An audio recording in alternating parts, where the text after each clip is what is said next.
बिस्मिल्लाहिर्रहमानिर्रहीम। अस्सलाम वालेकुम नादरीन, आप यूट्यूब चैनल देख रहे हैं। मैं इमरान खान हूँ। नादरीन, इस वीलॉग में मैं बड़े अहम हक़ाइक़ लेकर आया हूँ और शायद एक ही बात करूँगा इस पूरे वीलॉग में मैं, जो लाहौर में एक बड़ा खौफनाक इंसिडेंट हुआ। ये वाक़या हुआ दो गैर मुल्की ख़वातीन के साथ रेप का। अब अगर मैं हक़ाइक़ आपके सामने रखूँ और वो वीडियोज़ आप सुन लें जो उन दो ख़वातीन ने रिकॉर्ड करवाई हैं, तो आपके कानों से धुएँ निकल आएंगे। ये वाक़या कैसे हुआ, अभी काफ़ी चीज़ें मुझे पता चली हैं। और यानी जिस तरह पंजाब हुकूमत इस वक्त कोशिश कर रही है ना इस मामले पर मट्टी डालने के लिए, जितना वो ज़ोर लगा रहे हैं आप सोच भी नहीं सकते। और कितने ताकतवर लोग इसमें मुलव्वस हैं, आपको अगर अंदाज़ा हो जाए तो आपको घिन आना शुरू हो जाए, ख़ास तौर पे शरीफ ख़ानदान से, जो गंद इन्होंने मारा है गुज़िश्ता 2 दिनों में। कहानी तो ये पहले से चल रही थी। ये ख़वातीन आती हैं, और ये क्यों आती हैं? वो इसलिए कि ये सिंगापुर में मौजूद थी, वहाँ पे इनकी रज़ा डार से मुलाकात हुई थी। ये ख़वातीन सरमायाकारी में दिलचस्पी भी रखती थी और काम शाम करती रहती थी। तो इन्हें एक बड़ी कंपनी, जी क्रिप्टो कंपनी है, उसके अंदर हम आपकी इन्वेस्टमेंट करवा देंगे और ये होगा तो वो होगा। तो रज़ा डार ने इन ख़वातीन को घेरी डाली और उसके बाद इन ख़वातीन के वीज़े लगवाए गए। इसहाक डार का दफ्तर इस्तेमाल हुआ वीज़े लगाने के लिए, ये भी मैं आपको बता देता हूँ, क्योंकि रज़ा डार इसहाक डार का नवासा है और इसहाक डार वज़ीर ख़ारजा है पाकिस्तान का। और वीज़े फ़राहम करने के लिए बड़ी आसानी पैदा हो जाती है अगर एक वज़ीर के दफ्तर को आप इस्तेमाल करें।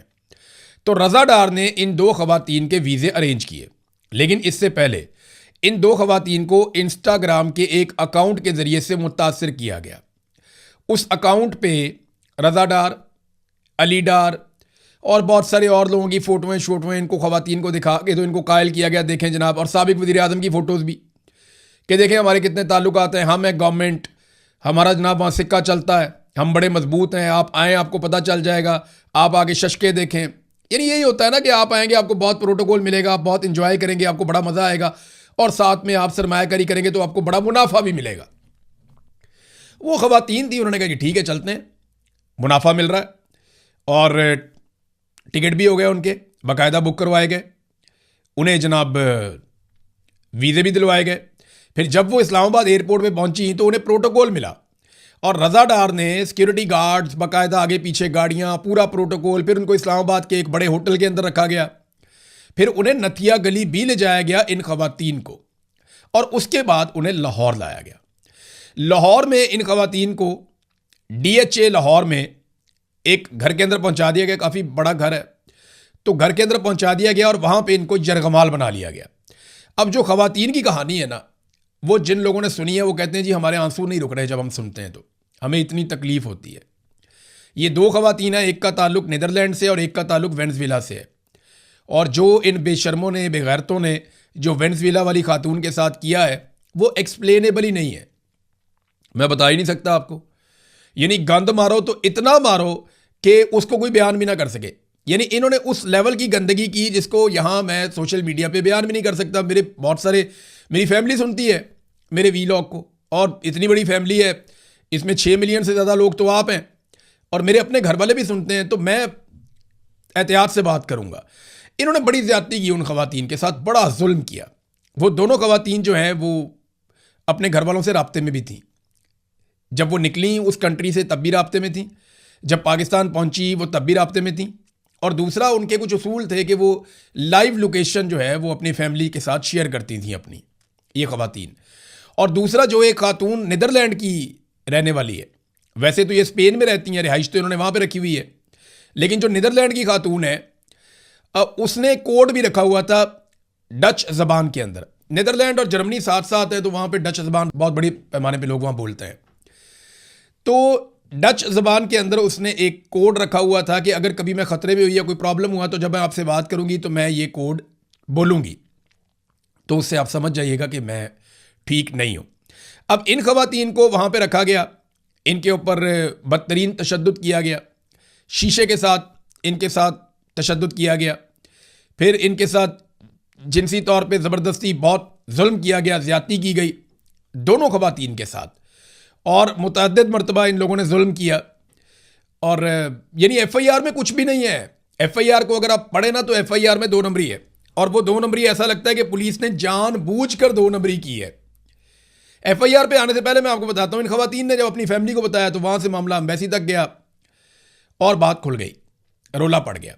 जो लाइव लोकेशन थी वो भी उन्होंने शेयर कर दी, 15 मुतहर्रिक हो गई। पुलिस को कहा गया जनाब पकड़ो, रोला शोला पड़ गया, सारे इदारे मुतहर्रिक हो गए और फिर जनाब छापा मार के खवातीन को वहाँ से बाजियाब करवाया गया। जब पुलिस खवातीन के पास पहुँचती है तो खवातीन तो पुलिस ही देख रही थी गुज़िश्ता चंद दिनों से, यानी जहाँ ये जाते थे प्रोटोकॉल मिलता था, सिक्योरिटी गार्ड्स होते थे, बंदे होते थे आगे पीछे, तो उन्हें पुलिस पे भी यकीन नहीं आया। उन्हें लगा ये भी सारी जालसाजी है, इनके अपने लोग आए हैं। डरी हुई थी बहुत ज़्यादा। फिर पुलिस ने उन्हें बताया कि जनाब आपकी फैमिली का ये नाम है, ये वाला कोड आपने बोला था, ये सूरत हाल है, लिहाजा आप हम पे भरोसा करें, हम आपको आ गए, हमने आपको बाजियाब करवा लिया, आप कानून के महफूज हाथों में। फिर ये खवातीन ने रोना पीटना शुरू कर दिया। इन खवातीन को वो फिर लेकर चले गए अपने साथ पुलिस वाले। फिर इन दोनों खवातीन ने वीडियो बयानात रिकॉर्ड करवाए। एक खातून जो है उसका जो बयान है वीडियो वाला, वेनेजुएला वाली जो खातून है उसका 1 घंटे और 6 मिनट का बयान है। जो दूसरी खातून है नीदरलैंड वाली, उसका जो बयान है वो 1 घंटे और 7 मिनट का बयान है। यानी 2.25 घंटे के बयानात इन दो खवातीन ने वीडियो के ऊपर रिकॉर्ड करवाए। और जब ये बयान रिकॉर्ड करवा रही थी तो दोनों खवातीन ज़ारो कतार रो रही थी, इनके साथ जितना बड़ा जुल्म हुआ है। अब वो बातें जो इन्होंने वीडियो बयान में की मैं आपको नहीं सुना सकता, लेकिन मैं चले आपको मिसाल देता हूँ। अगर आप बेहतरीन इंसानी हकूक़ के अलमबरदार हैं ना, और आप ये कहते हैं कि मावराए अदालत कत्ल नहीं होना चाहिए, और आप ये कहते हैं कि किसी भी इंसान को अदालत से बाहर मार देना बहुत बड़ा जुर्म है और आप उसके मुखालिफ हैं, और आप ये कहते हैं कि CCD जो भी कर रही है वो इंतहाई गलत कदम है, वो नहीं उठाना चाहिए, तो अगर आप वो वेनेजुएला वाली खातून की वीडियो सुन लेना तो आप CCD के दफ्तर के बाहर जाके हाथ जोड़ लेंगे कि इनको जान से मार दो और हमारे सामने मार दो। यानी ऐसा जुल्म तो फिल्मों में भी नहीं दिखाते जैसा जुल्म इनके साथ हो गया। मैं आपको फिर बता रहा हूं कि अगर आप बेहतरीन इंसान हैं और आप कानून और इंसाफ के मुताबिक चलने वाले बंदे और आप कहते हैं कभी भी मावराए अदालत कोई काम नहीं होना चाहिए, अगर आप ये वेनेजुएला वाली खातून की वीडियो सुन लें तो आप जाएंगे और आप CTD के दफ्तर के बाहर खड़े होकर उनको हाथ जोड़ के कहेंगे कि आप इनको फुल फ्राई कर दें या आप इनके नेफे में पिस्तौलें तो फौरन चलाएं। ये आप करेंगे, मैं आपको शर्तिया कह रहा हूं जो हो रहा। अब नाजरीन, ये खवातीन जो है इनकी फैमिली के साथ इनका राब्ता करवाया गया। ये लोग तावान भी मांग रहे थे, ज्यादती भी कर रहे थे, जबर भी कर रहे थे, तशद्दुद भी कर रहे थे। तो खवातीन ने जो मुकदमा दर्ज किया ना, मुकदमे में 2 चीज़ें बड़ी अजीबोगरीब की गई और उसके अंदर जो है ना वो एक DIG कामरान साहब का नाम लिया जाता है कि DIG कामरान फैसल साहब ये नून लीग के बहुत करीब हैं, नवाज शरीफ के, शहबाज शरीफ के बहुत करीब हैं, बड़े ख़ास लोगों में से हैं शरीफ ख़ानदान के। तो जो कामरान फैसल साहब हैं उनके बारे में ये एलिगेशन मुझे मल्टीपल सोर्सेज ने बताया कि उन्होंने FIR में झोल छुड़वाए हैं। और एक और बड़ी अजीबोगरीब हरकत की, एक SHO को भिजवा दिया आधी रात को कि जाके जज को उठाओ, खवातीन का फटाफट दफ़ा 164 का बयान ले और खवातीन को हम निकालें इस मुल्क में से, क्योंकि एम्बेसी का दबाव भी आ रहा था कि जितनी जल्दी होता है खवातीन को पाकिस्तान से बाहर निकालें। अब जनाब वो SHO उठता है, वो मुंह उठा के सीधा फरहाद जो है वो पहुंच जाता है जज साहब के अपार्टमेंट में। वो अपनी फैमिली के साथ अंदर सो रहे हैं। ये रात कोई 1:30-2 बजे के बीच में ये SHO वहां पहुंचता है, दरवाज़ा खटखटाता है और जज साहब को देख के पहचानता भी नहीं है। वो स्लीपिंग ड्रेस में बेचारे, आपको निकर पहनी होगी या कुछ और पहना होगा या धोती पहनी होगी, जज साहब जैसे भी थे। इन्होंने जाके वहां पर रोला डाल दिया, जज साहब चलें जी चलें, कपड़े पहने, DIG से बात करें, आप चलें, बयान करवाने हैं। जज साहब को गुस्सा चढ़ गया। जज साहब ने सुबह आके अदालत में पहुंचे जब सुबह, तो जजों ने हड़ताल कर दी, मजिस्ट्रेट्स ने। उन्होंने कहा जी ये क्या बदतमीजी है, ये तुम्हारी हरकतें कौन सी हैं? पहले तुम लोगों के घरों में घुसते थे, चादर और चारदीवारी का तकद्दुस पामाल करते थे, अब तुम जज के घर में घुस गए हो। वो SHO घुस गया 2 कांस्टेबल लेकर। तो DIG ने कहा जी अच्छा मैं मुतमईन करता हूं, मैं कोशिश करता हूं, कामरान फैसल ने, और उन्होंने मुअत्तल कर दिया। जज ने कहा नहीं मुअत्तल कोई नहीं, इसके ऊपर पर्चा दर्ज करो, ये मेरे घर के अंदर घुसा है। तो फिर जनाब SHO के ऊपर 452 का और 512B का जो है वो मुकदमा मुस्तफ़ाबाद थाने में दर्ज कर दिया गया, जहां पे जज साहब का अपार्टमेंट था। तो अब ये नादरीन कार्रवाई पुलिस ने डाली कि आधी रात को जज को उठा के लाओ ताकि हम फटाफट खवातीन के अपनी मर्जी के 164 के बयानात करवाएं और बस निकालें, सारा मामला इधर रफा दफा करें। एक तो ये कार्रवाई डाली गई, वो उल्टी पड़ गई, जज खड़े हो गए और जजों ने स्टैंड ले लिया। फिर इन्हें माफ़ी भी मांगनी पड़ी, मुअत्तल भी करना पड़ा। मुकदमा भी दर्ज करना पड़ा, लेकिन मामला आया गया, हो जाएगा। ये एसएचओ को कुछ नहीं होगा, डीआईजी साहब इसको बचाएंगे। जिनके कहने पे, डीआईजी के और एसएसपी के कहने के ऊपर उन्होंने ये सारा काम किया, तो इनको बचाया भी जाएगा, उनकी जिम्मेदारी है। अब नाजरीन, मामला एक एफआईआर का है। एफआईआर के ऊपर अगर आप देखें तो एफआईआर में दो चीजें बड़ी अहम है। नंबर एक, बॉस का नाम नहीं है कहीं पे कि बॉस कौन है। वो खवातीन कहती हैं जी एक बॉस है जो एक और आदमी है, लेकिन बॉस कौन है पुलिस ने अभी तक नहीं बताया। पुलिस को चाहिए था ना कि जो बंदे पकड़े हैं उनको मार कूट के चपेड़े मार के पूछे कि भी बताओ बॉस कौन है, किसी भी तरीके से पूछे, बताओ भी बॉस कौन है, उसका नाम लो, कौन है वो बंदा जो इतना ताकतवर है जिससे सारे डर रहे थे तुम लोग, बताओ कौन है बॉस, कैसी उसकी शक्ल है। और उसकी तस्वीर लेके फिर दिखाते खवातीन को, वहां से पूछते जी यही है, वो कहती हाँ यही है, लेकिन ये काम हम कर देंगे। वो खवातीन बाहर ही आएंगी दुनिया में कहीं ना कहीं, तो हम उन्हें वो तस्वीर दिखा देंगे बॉस की, क्योंकि बॉस कौन है वो मैं आपको आइडिया हो जाएगा। अभी नाम मैं अभी नहीं लूंगा, लेकिन आपको आइडिया हो जाएगा बॉस कौन है।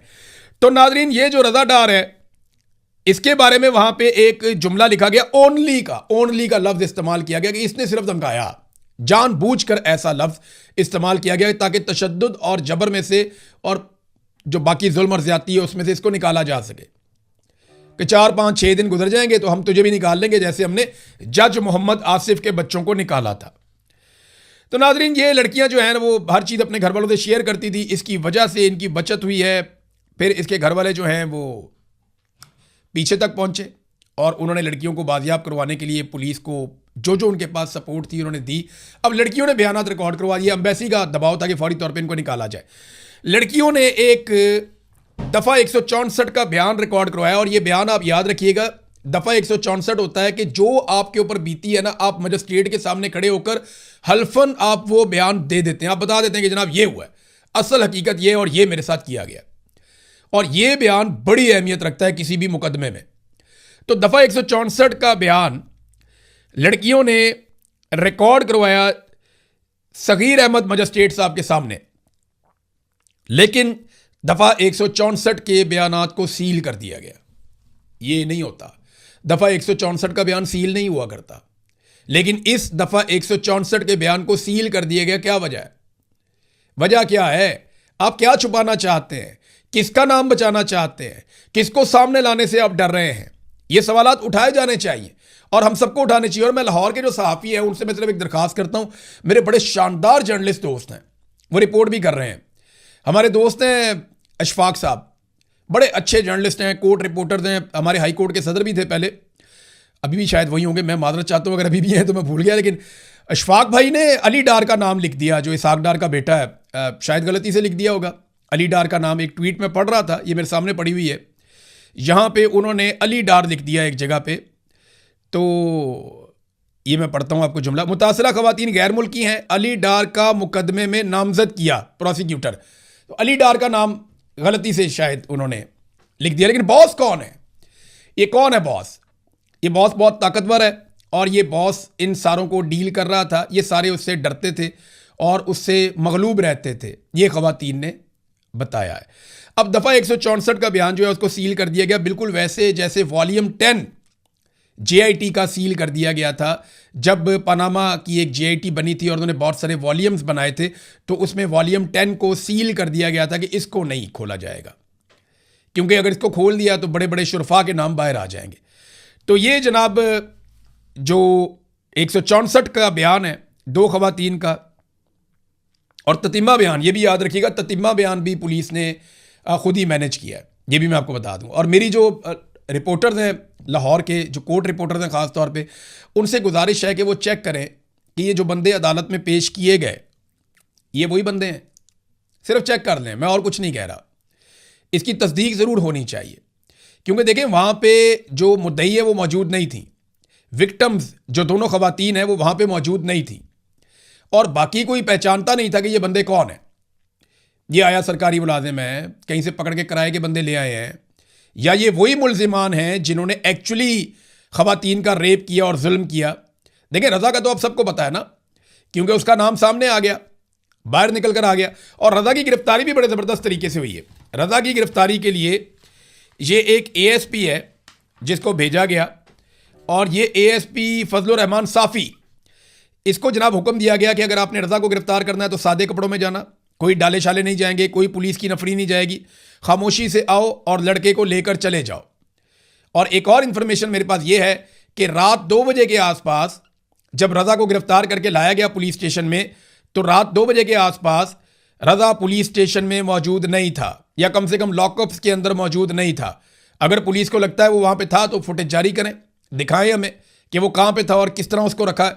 तो रजा को फुल प्रोटोकॉल दिया जा रहा है, उसको इंतहाई ज़बरदस्त तरीके से रखा जा रहा है, उसको मुजरिमों में नहीं रखा जा रहा। क्योंकि देखें लोड शेडिंग बहुत हो रही है लाहौर में, तो लॉकअप के अंदर बंद लोग तो उबल रहे हैं बेचारे, उनकी बुरी हालत है।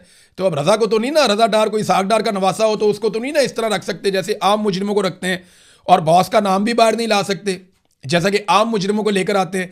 क्योंकि साबिक वजीर आजम के साथ जुड़ी हुई हैं तस्वीरें, उन खवातीन ने अपने बयानात के अंदर बताया कि एक्स प्राइम मिनिस्टर इन्होंने हमें दिखाया, हमें इन्होंने दिखाया कितने बड़े बड़े लोगों के साथ इनके ताल्लुकात हैं। इस बुनियाद पे इन्होंने कहा जी आप आ जाएं, बड़ी अच्छी सरमायाकारी है, बहुत मुनाफा आप कमाएंगे, आए, बहुत बड़ी कंपनी है, क्रिप्टो में आके इन्वेस्ट करें।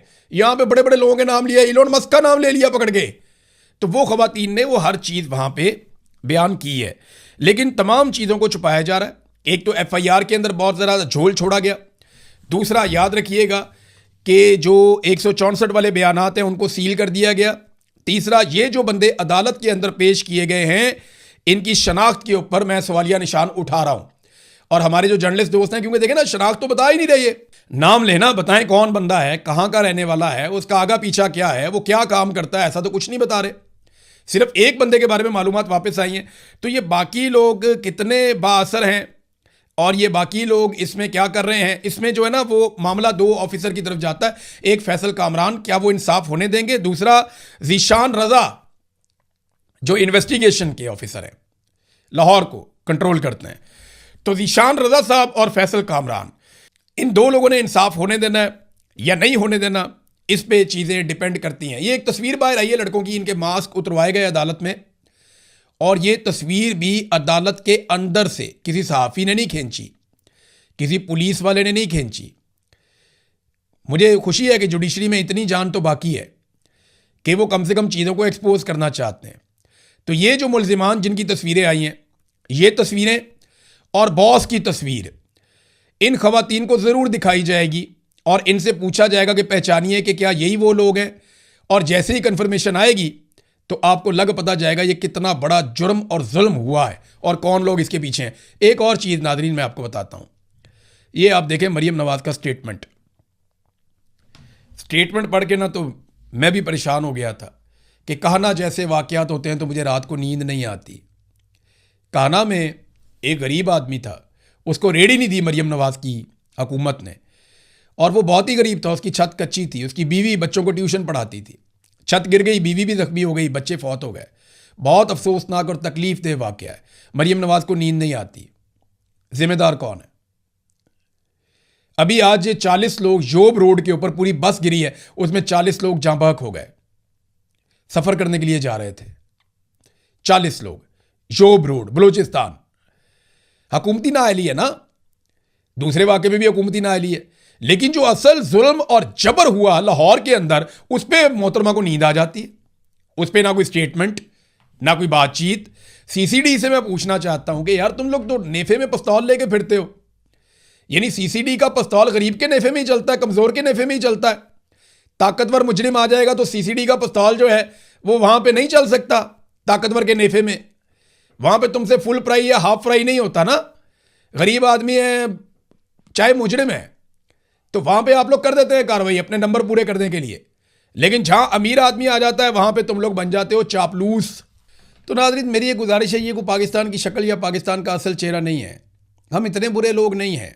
ये हमारे हुक्मरान बड़े बेगैरत और बेशरम लोग हैं, और इनको लाने वाले मिलिट्री एस्टेब्लिशमेंट वाले उनसे बड़े बेशरम लोग हैं, जिन्होंने ला के इनको कौम के ऊपर मुसल्लत किया और ये इस तरह के कारनामे करके पाकिस्तान की नेक नामी के झंडे पूरी दुनिया में गाड़ रहे हैं। क्या हिम्मत जाएगा यूरोपीय यूनियन में और लैटिन अमेरिका में और दुनिया भर में पाकिस्तान का, जब ये खवातीन बाहर जाएंगी और ये स्टोरी छपेगी अखबारात के अंदर, जरीदों के अंदर। शर्म आनी चाहिए इनको लाने वालों को भी, और ये जो लाए गए हैं इनको तो डूब के मर जाना चाहिए। अब तक के लिए इतना ही, अपना ख्याल रखिएगा, अपने चैनल का भी। अल्लाह हाफ़िज़।